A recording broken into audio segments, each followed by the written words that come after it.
Am I sharing, Rachel? Shall I share my screen? Yep. Okay. So I am conscious of time. So what I will do is not spend too long. Try and find the presentation would help, wouldn't it?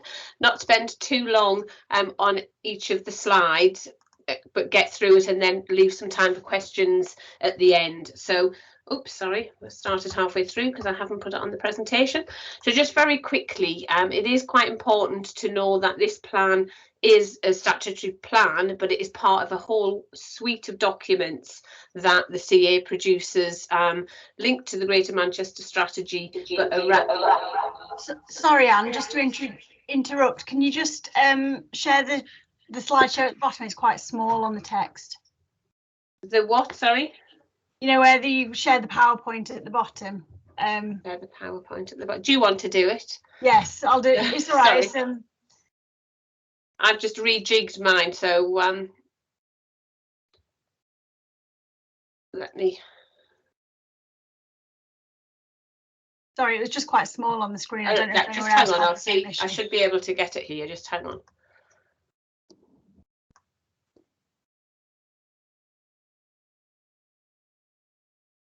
Is that any better? Perfect. Okay, good.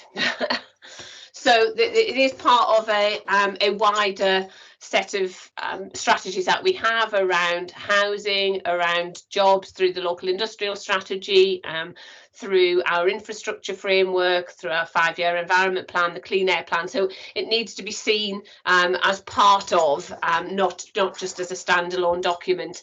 And also just to remind anybody who hasn't been involved that this isn't a recent process. We started this in 2014, did quite a lot of evidence and other work, and then we published the first plan in 2016. We had the mayor elected in 2017 and a radical rewrite in 2019. We're hoping to go out in 2020 with GMSF, and as some of you will know, Stockport withdrew from that in December, and then we had a sort of rapid review, and the 9 districts, so the 10 GM districts minus Stockport, agreed in March time that they wanted to keep on with a joint plan, and that's why we are where we are now. We've got the Places for Everyone is at a fairly formal stage. We're at the Regulation 19 stage, and I'll move on to that later on. But this is effectively the plan that the 9 districts think is the plan they want to submit to the Secretary of State. So it's quite a significant stage in the process. So quickly, to run through, we've got a set of a vision and objectives. The vision is from the Greater Manchester Strategy, because that's where all of our Greater Manchester strategies are seeking to deliver. But we have our own set of sort of spatial objectives around meeting housing needs, reducing inequalities, ensuring access to infrastructure, and all of the policies in the plan are designed to meet those objectives. The main part of the plan is the spatial strategy. This drives everything else, and we are continuing the strategy that Greater Manchester has pursued for some time about strong growth at the centre. The city centre has driven both the economy, but increasingly the residential market in Greater Manchester, and every other district is dependent on the city centre to some extent or other.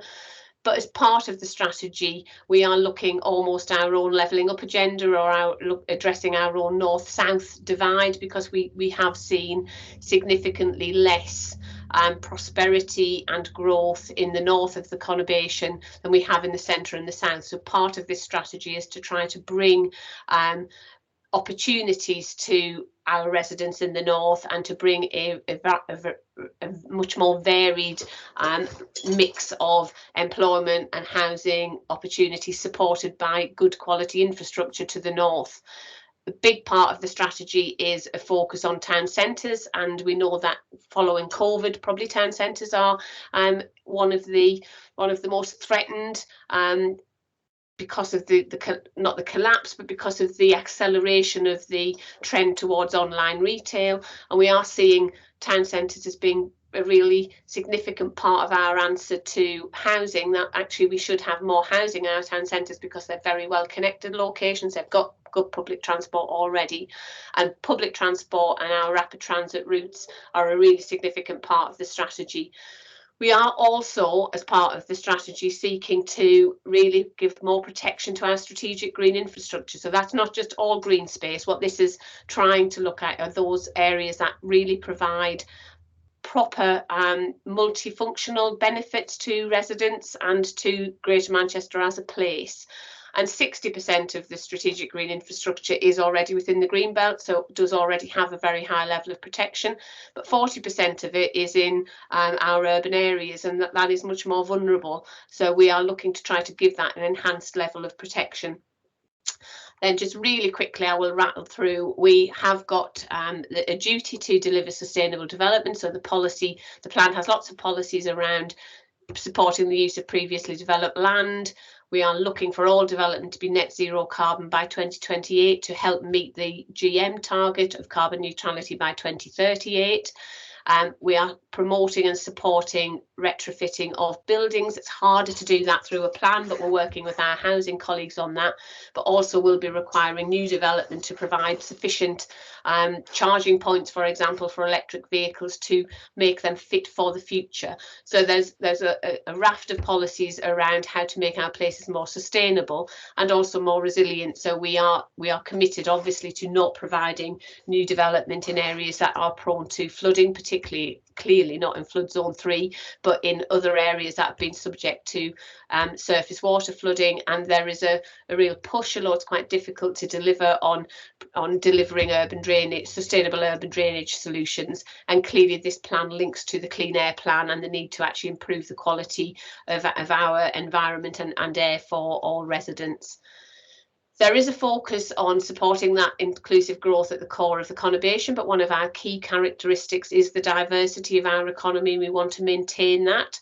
We want to make sure that the assets we have are maximised, but we've also got some really important existing employment areas like Trafford Park, like parts of Tameside, where we've got manufacturing that's declining everywhere else, but actually is doing well there and providing a lot of local jobs. So there's a mix of policies to support the environment, from high value through to some of our less sexy but equally very important to residents who live here types of employment. In terms of housing, we are looking to meet housing need as set out by the government's methodology. That was actually increased in December, so we had to find an extra 35% in Manchester City, for example, which we have looked at doing. The majority of the land we've identified for housing is in the urban area. Over half of it is in the city centre of Manchester and Salford, so over 100,000 units. We have prioritised brownfield land to do that. We've introduced density standards, which we're expecting districts to follow. So if you're near a public transport hub, for example, we expect there to be higher density development and less provision for car parking, because people can use the public transport. We are looking at higher levels of growth in the north to support the economic growth that we are proposing there. And we do accept, for both employment and housing, but particularly for housing, that COVID and Brexit, actually probably more importantly, may lead to slower build out. We are seeing scarcity of supply in terms of labour and materials at the moment, so we are planning on a lower level of growth in the earlier years, but think we will make up and be able to deliver and meet our local housing need. We have redistributed, so some districts are not meeting their need. Trafford and Bury are two, for example, whereas some districts are exceeding it, so Manchester and Salford primarily, but also a couple of districts in the north, to try to take advantage of the brownfield land we have, but also link it to where we are promoting employment. We have got policies to increase the amount of affordable housing across the plan area by at least 50,000, of which 30,000 of those should be for social or affordable rent. And we have got policies that require all new homes to meet national space standards and the higher building regulation standard to be accessible and adaptable, to try to ensure that these homes we build now will fit people for their, a lifetime, if they want to stay in them for a lifetime, but also provide a variety of choice for other people in future. Sorry, I'm rushing through here. We've got policies around landscapes, around green and blue infrastructure. Some of these are linking very much to the use of green and blue infrastructure for active travel, for recreation, for people to actually be able to get out to some of our countryside, some of our urban countryside. We have got a policy requiring that we have at least a 10% net gain of biodiversity across the plan area. So on every development site, there will be an expectation. That is probably going to be made mandatory in the Environment Act. We've been saying that for a while. It just keeps getting delayed, but we've gone ahead of it. So it may be, if it doesn't come out in the Environment Act, we will still have that in the plan. We do want to maintain a green belt boundary that endures beyond the plan period. So we are looking at some limited release, but we are setting that out so that the green belt's been in place 40 years. We would like the next green belt boundary to endure for another 40 years. And we do have policies around improving access to green space. The deficiencies we have for green space are not in the areas where we've got green belt, obviously, because there's quite a lot of open space there, but in our urban areas, and that's where there are the biggest pinch points where people have less access to open space. And we've seen that through the pandemic, that's where, you know, people living in high-rise apartments in the city centre have, you know, found it difficult to find open spaces to get to, and that has become more and more important. So we've got policies around sustainable places. So what makes a good place to live? How do we make them inclusive? How do we get better design? How do we make sure that we've got education facilities that meet the range of needs that people have? And how do we, and policies to try to enable residents to lead healthier lives, linked quite often to the ability to have walkable neighbourhoods, be able to get to places by walking and cycling without having to use the car. And if they can't get it by walking and cycling, trying to make sure we've got the public transport infrastructure to allow them to access leisure, health, education, and employment opportunities, and increasing the range of cultural leisure opportunities, and also protecting heritage. Perhaps the one that you've maybe looked at in more detail, we've got a whole chapter around transport, which is supported by the Transport 2040 plan, and the delivery plan specifically has been written to support and help with the Places for Everyone plan. But we have introduced the hierarchy of needs, where we have walkers and cyclists at the top of the hierarchy, where we're looking for the streets for all type of approach, trying to almost democratize the use of road space, and saying it's not all about cars, which possibly it has been in the past. It also looks at digital connectivity and trying to ensure that we are future-proofing developments, again, by not being overly prescriptive, but by making it clear we will be supporting and trying to make sure that any new developments can be accommodated, so people are able to have the most up-to-date technology to allow them to operate in the world that, as we've seen particularly over the last 18 months, is almost entirely dependent on digital technology. And then the part that probably gets the most interest or the most publicity is we've identified a housing need, we've identified an employment need. Where does that go? So the map on the left is our existing land supply, which is quite extensive, quite a concentration at the core. So that's for housing and employment. The work we've done indicates that there isn't sufficient land in the urban area to fully meet the needs. So there's been a limited release of greenbelt, and what you can see on the, I've got my right and left wrong, haven't I? The left is the existing land supply, the right is the proposed greenbelt release. That is a 60% reduction since 2016, but it's still considered that there needs to be some release for both housing and employment. And as a result of that, we will end up with a new greenbelt boundary. We have looked, as well as releasing greenbelt, we've looked to see if there are any opportunities to add new greenbelt in. So have we got any land that meets the purposes of greenbelt that we think there are exceptional circumstances to create new greenbelt? And there's been, I think we've identified about 40 new sites, ranging in quite a large site in Salford to quite a lot of smaller sites throughout the rest of the area. And on the right, that is what the new greenbelt boundary for Greater Manchester would look like. It will be about 3% smaller than the current greenbelt boundary, and that we would be hoping that from the policies we put in, that greenbelt boundary can last, as I've said, for another generation, another 30 or 40 years. And the last thing on this part, in terms of the plan, is that this all comes together to show a policies map. So these are all of the things that the plan is proposing as primarily the allocations and the additions and the new green belt boundary. So that's a very quick, I hope it's quick, actually, it's still 1:20. Rachel, do you want to take over the next one about where people can find information? Yeah, absolutely. So I've just got 4 slides here, and then I'll share my screen instead and run you through a couple of the websites that we've set up to support this consultation. So first of all, we've got the virtual exhibition space that some of you may have come across. And it looks like this. Oh, the formatting has gone slightly bizarre there. Yes. So the virtual exhibition space will give you a broad overview of the plan. So if somebody's coming into it quite cold and not knowing some of the background, then the virtual exhibition space will give you some of that initial background. Then we also have the CA webpage. There was like a nice banner across the middle. I'm not sure where it's gone.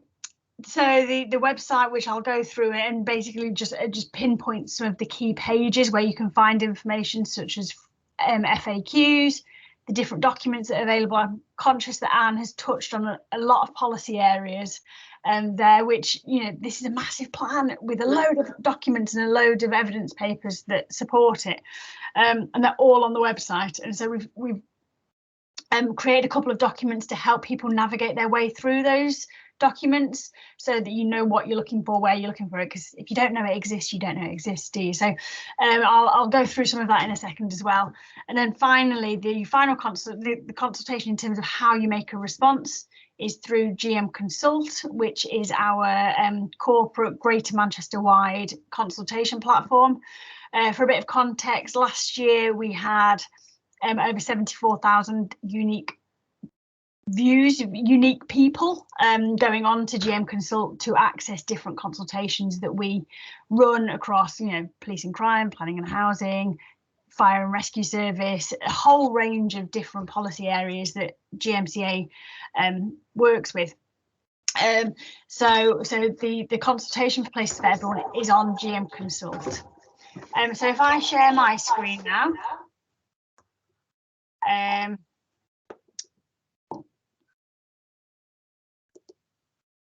So this is the virtual exhibition space. Can everybody see the virtual exhibition space?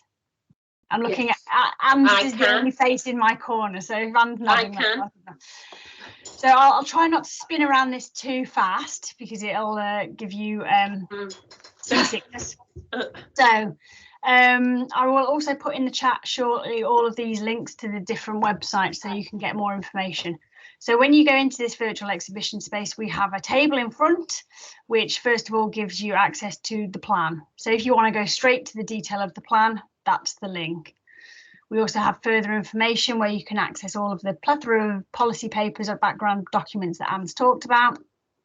And you can also access the FAQs, any news releases that we've done relating to this, and also how to sign up to our newsletter.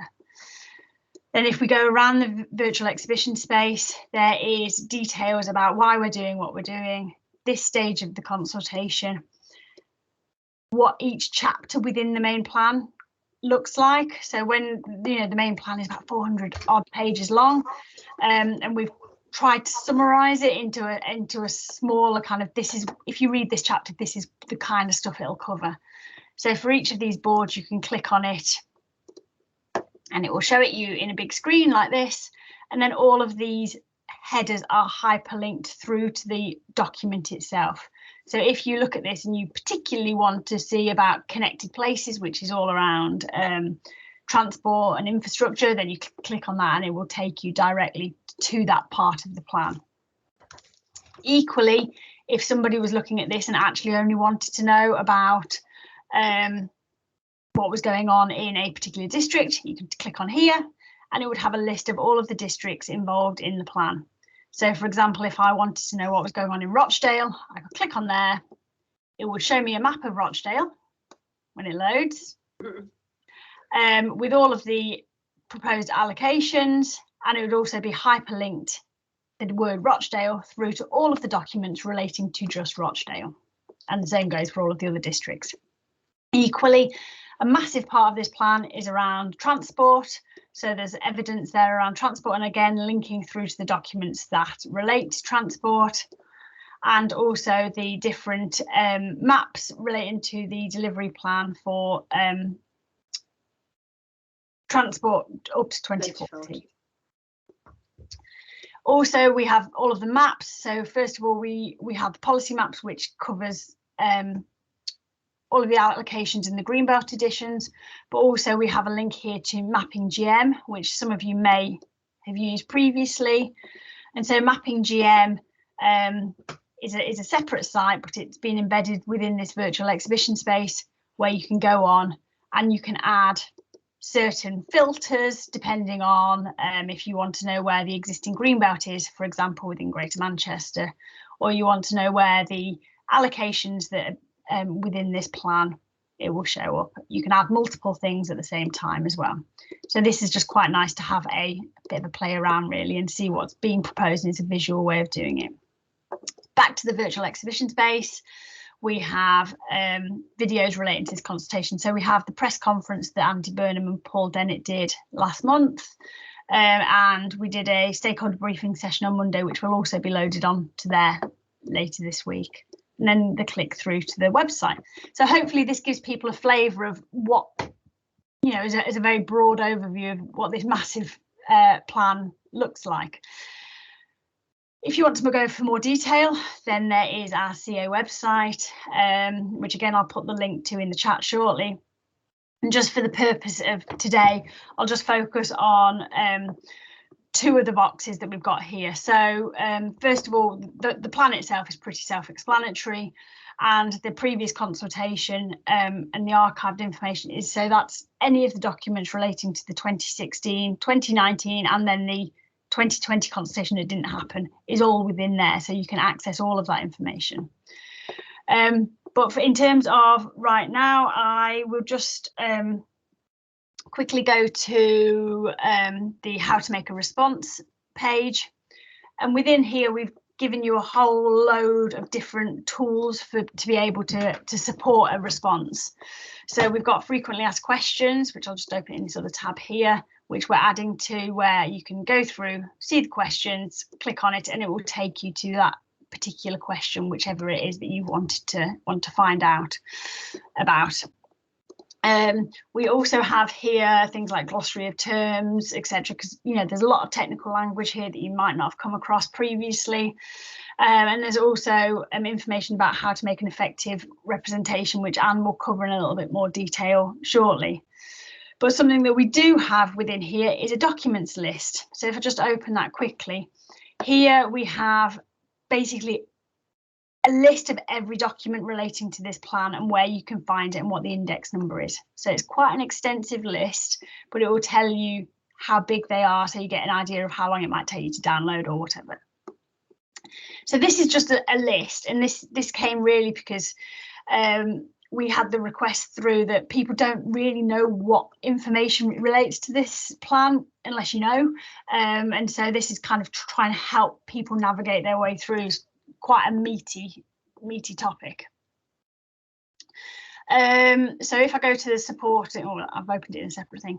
So if I quickly go back to this page here, this supporting and background evidence documents is basically the real life version of that list. So that list is just a list of all of the documents, and then this is where they sit. So if you wanted to know about any documents relating to Connected Places chapter, you could click on that and it would tell you all of the documents that relate to that. If you only want to know what's happening in Rochdale, for example, you could click on there and it would give you information relating specifically for different allocations plus the topic papers for Rochdale. We're finding that people, generally speaking, are interested in a particular location, as you would imagine, and so we've tried to make it as easy as possible for people to navigate to the information that's relevant and important to them. And then finally, we have GM Consult. So this, whilst people can make responses through other methods, so people could make a response via email or post, wherever possible, we're trying to encourage people to use the portal for a whole range of reasons, but we've hopefully laid out in a way that people can navigate their way through easily enough. So it's at the top of GM Consult. These are the other things that are going on right now. But it's the featured consultation to help people find it easily. Then when people go through, there is a link through to the virtual exhibition space. So far, we've got a range of data and Google Analytics that show how people are navigating their way through these 3 different sites. And so far, it seems that people are connecting them easily enough.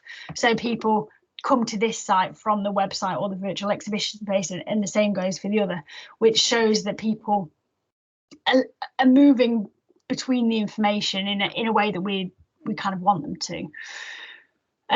There's drop downs here so people can read some of the background, or if they already know it or they're familiar with it, they don't need to read it. And then when people go through to the actual survey itself, we've separated this in the same way that we have separated the all of the policy documents on that supporting list of information, plus how we've structured the virtual exhibition space. So there's a bit of consistency across the board. And then in terms of the questions themselves, Anne will go into this in a bit more detail shortly, but we are focusing on, well, first of all, you go into a section and you'll be able to see where you can find out more information from the plan. And then there's a series of key questions that we're asking, which is around what this consultation is all about. And then at the top of each, we've actually explained why we're asking the questions we're asking. In terms of the drop downs here for each section, we have put in verbatim the policy from the actual plan itself. So we haven't misconstrued any of the information from one place to another. The drop downs are as they are in the document. Equally, if you go to a location, you've got the list of all of the area, all of the sites within that particular area. You've got a map. You've also got a link through on each of the sections through to Mapping GM, which I covered previously, that you can add your own layers and filters to. So these are all iframes embedded in the site, so people can have a play around with that. And then the same set of questions, and again, why we're asking the questions that we're asking. So that is pretty much a whistle-stop tour, very, very quickly, as to where people can find information, how you can find more and less, or whatever, depending on where your starting point is from. So I'll stop sharing my screen now, but I shall put in the chat those 3 different locations that you can have a look at in your own time. But I think that's it, unless anyone's got any questions on that, or we'll pick up questions on that afterwards, and I'll pass across to Anne to go back to her bit. Thanks, Rachel. Yes, sorry, don't worry, I will not run through all of this again. I'll get back to right. So I think as Rachel sort of alluded to there, and as I pointed out at the start, clearly this isn't the first consultation we've done on this plan, and the consultation stage we're at, I mean, we've done a couple in 2016 and 2019, which were called Regulation 18, and that's linked to the Town and Country Planning Act. This stage is called Regulation 19, or it's known as publication stage. It's a very formal stage. The other, Regulation 18, is very much a what do you think? What do you want us to do? Do you think we've done the right thing? So we've taken all of those comments on board from both consultations. And at Regulation 19, we're effectively saying this is the plan that we want to publish. If we didn't have to have an examination, this is the plan that the districts would want to adopt tomorrow, and therefore this has gone out for members of the public to see, to say this is what we are proposing, and this is the plan that following this consultation, unless something really significant comes up in terms of soundness, which I'll move on to, this is the plan we intend to submit to the Secretary of State. When we submit it to the Secretary of State, he or she will appoint a panel of inspectors, probably for us, to actually carry out an independent examination into the plan. So when people make their comments this time, they're actually effectively making their comments to the independent examiners. We will read all of the comments, but we won't do anything with them. We will just pass them through to the Secretary of State to pass on to the examiners. And quite importantly, when we submit the plan, the starting point for the inspector is that the plan is legally compliant and sound, and they're the only things that the inspector will be looking at in terms of the plan, is whether it's legally compliant and sound. So what we've set out, and Rachel pointed out some of the places you can find more information, is what makes a plan legally compliant, and this is all in guidance and legislation, so we just sharing that with you. The plan must have followed the timetable that was set out in the 9 local authorities' local development schemes. It must include a sustainability appraisal and habitat regulations assessment, and you may have seen on Rachel's FAQs, one of those questions tells you where these things can be found, particularly the sustainability appraisal. All the consultations must have been carried out as the local authorities set out in their statement of community involvement. It must comply with relevant laws and must meet the duty to cooperate. A lot of these are things the inspector will look at whether people make comments on them or not, because they have to satisfy themselves we've met these. The duty to cooperate is us working with our neighbouring authorities outside of Greater Manchester on strategic issues, often transport, sometimes about meeting development needs. And what makes a local plan sound is set out in the National Planning Policy Framework. It needs to be positively prepared, so it needs to be looking to meet objectively assessed needs. We need to be speaking to our local authorities about whether they have any unmet needs we can meet, or whether we are asking them if they can meet any of ours. We need to be justifying our strategy, and we need to show we've looked at other alternatives. This isn't the only strategy we've considered, and that we've got proportionate evidence, and I think Rachel's just shown you where all of the evidence sits. The plan has to be effective, so the plan period is 2021 to 2037. Can we deliver what we say we're going to deliver in that time? Have we worked with our neighbours on cross-boundary matters? Can we evidence that they've signed up to the plan? And it does need to be consistent with national policy in the National Planning Policy Framework to deliver sustainable development. So they're the two things that the inspector will be the two areas the inspector will be looking at, and when people are making a response, therefore it needs to be framed in through that lens. So as I've said, we will read all of the representations, but it will be the inspector who will decide which ones they want to take forward as part of the examination. So the inspector really needs to understand very clearly what your representation refers to. So which part of the plan you're talking about, what your concerns are, and how you think they can address them. It would be really helpful, therefore, if you can make reference to NPPF, if you think there are elements of the plan that are in conflict with NPPF or are not delivering NPPF or some of the planning practice guidance, or you think our evidence is not robust or is not it doesn't justify the plan we've put forward. You can, of course, put representations in that support the plan. And you know, you can support the plan but still be looking for some changes, or just support the plan generally. You don't need to quote large parts of the evidence base. You just need to signpost the inspector to where they can look to see the evidence or the part of the document that you're concerned about. But being specific will be really important. I think if the inspector can understand easily what your points are, it's much more likely that they will be able to take those forward. So when you make a submission, what the inspector is looking for is can the plan, if you're objecting to the plan, can the plan be changed to meet your objections? So you need to tell them why it's not legally compliant or why it's not sound, but also if you think it can be changed to meet your objections, how it could be modified. It's quite important there is an examination and there will be a hearing, and if you're not suggesting that the plan should be changed, you wouldn't be invited to the hearing, because if you're just saying I don't like this policy, the inspector knows what you mean and wouldn't need to necessarily talk about that. But if you're saying I think this policy should be amended to say X, Y and Z, that might be something that they want to take on board. Once you've submitted your representations, you will only be able to submit any further evidence if the inspector specifically asks for that. So what the inspector will do from all of the representations will identify a list of matters that they want to talk about. They might then invite further submissions, but what you can't do is just give unsolicited submissions to the inspector once the representation, once this consultation is over. What we also need to know from you is how, when you've put your comments in, how you'd like those to be dealt with. So are you content for your written comments to be enough, or would you like to take part in the hearing sessions?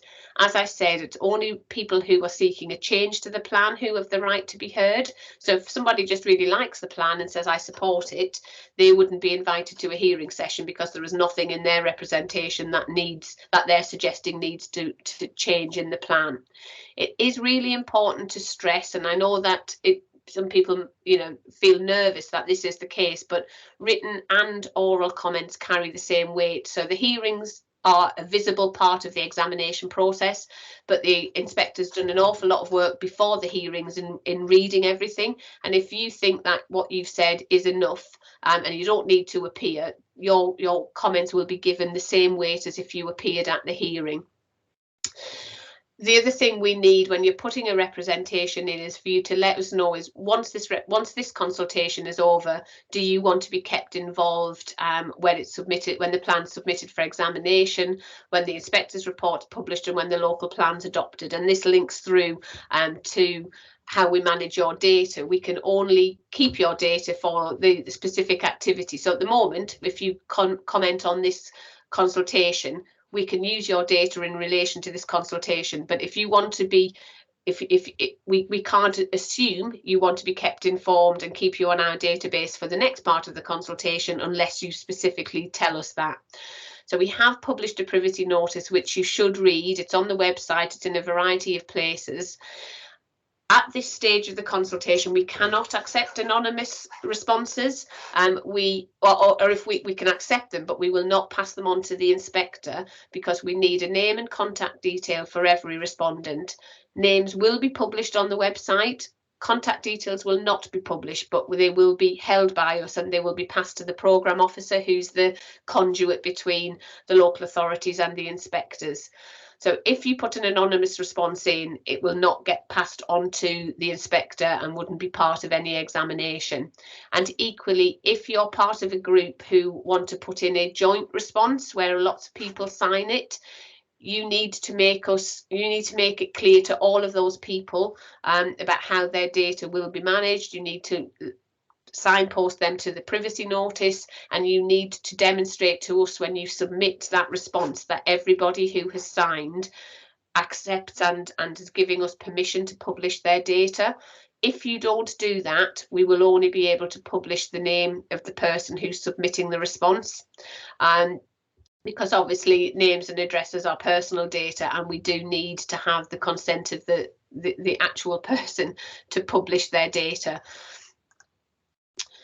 Rachel's pointed out on the website, and I just put a slide in here, all of the resources we've put together to try to help give you more information and give you more support in putting together a representation. Obviously you might want to read and digest those and get back, and if you think there's anything missing, please tell us quite quickly because we're getting into the last couple of weeks of the consultation.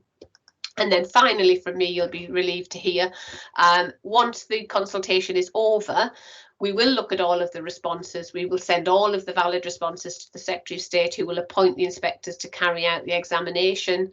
The examination, there will be a set of hearing sessions which will invite people who've said they wanted to come. The inspector might look at a response and say, I actually would like this person to come to the hearing session, even if they haven't indicated, and you will be asked if you're willing to do that.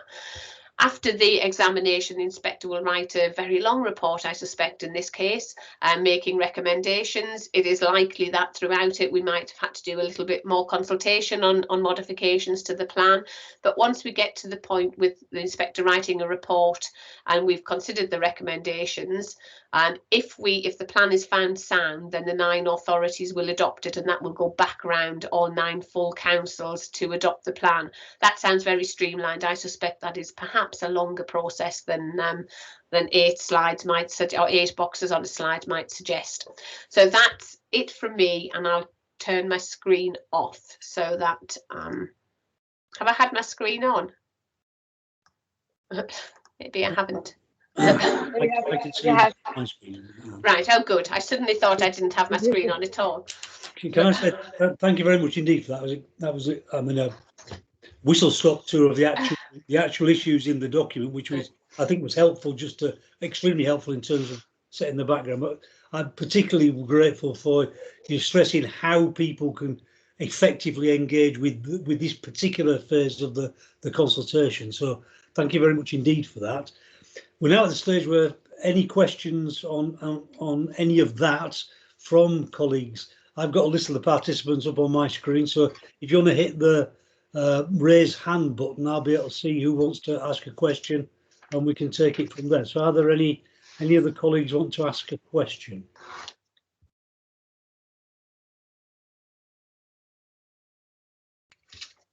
Oh, I could have spoken at you for another 10 minutes. I bet you're devastated. It must be a bit shell-shocked. I don't know. I mean, there is a lot of information, I think, there for people to digest. I think that is, you know, we are aware of that, and I suppose if people may have some comments, but if they don't, but following this, if you're looking at it and you do have questions, there are email addresses, or, you know, just get in touch with us with those. But obviously, if you've got any now, that would be really good as well. Any hands? I don't want to prolong it unnecessarily. Well, I'll just say something, and then just in terms of what I plan to do, hopefully Rachel will share the recording with me as soon as she's able to. Following GM Moving in Action's launch on Monday, you know, we'll plan to share this link out with some of the content by sort of the end of this week. Following that, so this is part of the sort of whole GM Moving in Action, all that work that will go out. What I might do is follow up with you all via email and just say, hey, how did that feel for you? How did it land? How was useful? What do you plan to do with it? Just see if we get a sense of it. So, because you're here for a reason, whatever that may be. It would be welcome for us to understand how we might be able to do more of this type of thing to enable people to contribute. So I'll try and get a sense from you of how you might use it, or how it might come, on any comments welcome. And I can feed that into the GM Walking Voice and Rachel and Anne. So that's just my first thoughts. Again, any responses, please do. Rachel? Rachel. It's just to say, if there's, you know, whilst you've just been bombarded for the last 49 minutes from Anne and myself, if you have any questions once you've pondered it and you want to come back with to either of us, then that's absolutely fine.